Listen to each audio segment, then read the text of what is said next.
समंदर की रानी queen पिराट fish की हैरत अंगेज दुनिया। तस्वुर करें एक ऐसी मछली का जो इतनी शानदार है कि वो आपके कदमों के नीचे समंदर की तह बदल देती है। कैरिबियन के फेरोजी लहरों के गहरे नीचे आपको पानी के अंदर एक सच्चा सुपर स्टार नजर आएगा। क्वीन पिराट फिश, जिसके चमकदार नीले रंग के छलके हैं, सब्ज रंग के छलके हैं, गुलाबी रंग के छलके हैं, वो मर्जान की चट्टान की फैशन आइकन है, लेकिन इसमें सिर्फ अच्छी शक्ल से कहीं ज्यादा है। क्वीन पिराट फिश के पास ताकतवर चोंच होती है। जी हां, बिल्कुल तोते की तरह, जिसे वो सख्त मर्जान को कुचलने के लिए इस्तेमाल करती है। क्यों?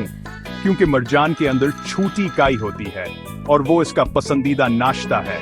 जैसे जैसे वो खाती है, मर्जान फंस जाता है और जी हां, दूसरी तरफ से बारीक सफेद रेत बनकर निकलता है।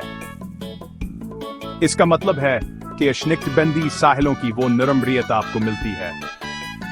इसके लिए पिराट फिश का शुक्रिया अदा करें। अगर आपने सोचा कि इसका रंगों का खेल मजबूत था, तो इंतजार करें। क्वीन पिराट फिश अपने रंग बदल सकती हैं, यहां तक कि अपनी जिन्स भी बदल सकती हैं।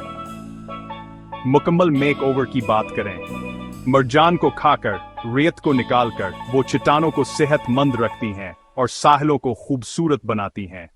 वो इस बात का जिंदा सबूत हैं कि छोटे जानवर बड़े असर डाल सकते हैं। तो अगली बार जब आप पाउडर जैसी सफेद रेत देखें, याद रखें, ये शायद क्वीन पिराट फिश का काम है। चट्टान की सबसे रंगीन मामार, समंदर की रानी, खत्म।